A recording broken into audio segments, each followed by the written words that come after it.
संतोष देशमुख हत्या प्रकरणाच्या तपासासाठी नव्या एसआयटीची स्थापना, बसवराज तेलीच राहणार अध्यक्ष। आधीच्या एसआयटीवर देशमुख कुटुंबियांनी घेतला होता आक्षेप।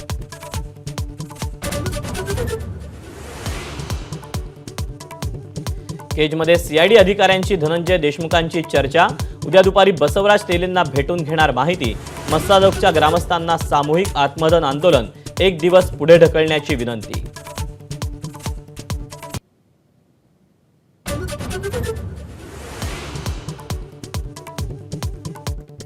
एकही आरोपी सुटता कामा नये, मुख्यमंत्री देवेंद्र फडणवीसांचा बीड पोलीस अधीक्षक आणि सीआयडी अधिकाऱ्यांना फोन, आजवरच्या तपासाचा घेतला आढावा।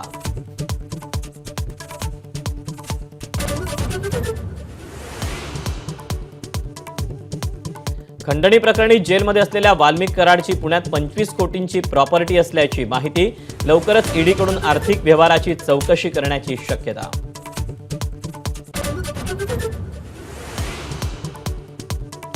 संतोष देशमुख हत्या प्रकरणातील आरोपींना वाचवण्याचं सरकारचं षडयंत्र, मनोज जरांगेंचा आरोप। आरोपी सुटला तर धनंजय मुंडेंची टोळी संपू, जरांगेंचा इशारा।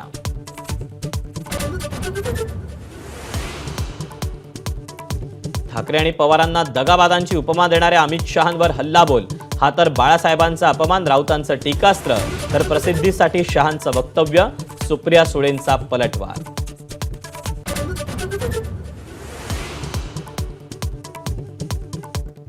शक्तीपीठ महामार्गाचं काम सुरू करा, मुख्यमंत्री देवेंद्र फडणवीसांचे आदेश। तर कोल्हापुरातून शक्तीपीठ महामार्ग जाणार नाही, हसन मुश्रीफांकडून नकार घंटा कायम।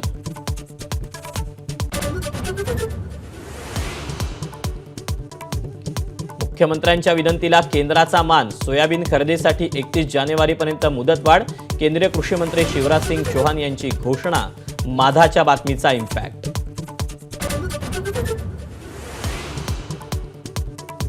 कांद्याच्या दरात 1000 रुपयांची घसरण, संतप्त कांदा उत्पादक संघटनेनं लिलाव बंद पाडले होते। कांद्यावरील 20% निर्यात शुल्क रद्द करण्याची मागणी।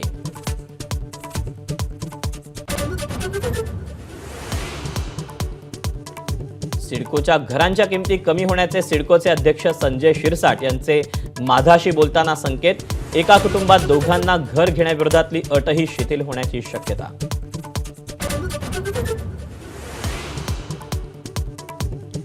चायना मांजामुळे वेगवेगळ्या शहरात अनेक जण जायबंदी, नागपूरमध्ये अवैध मांजावर बुलडोजर, तर नाशिकमध्ये सदोष मनुष्यवधाच्या प्रयत्नाचा गुन्हा दाखल करणार।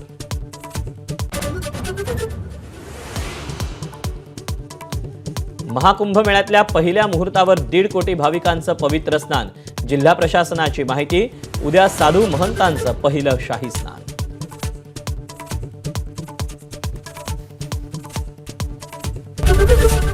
एबीपी माझा, उघडा डोळे बघा नीट।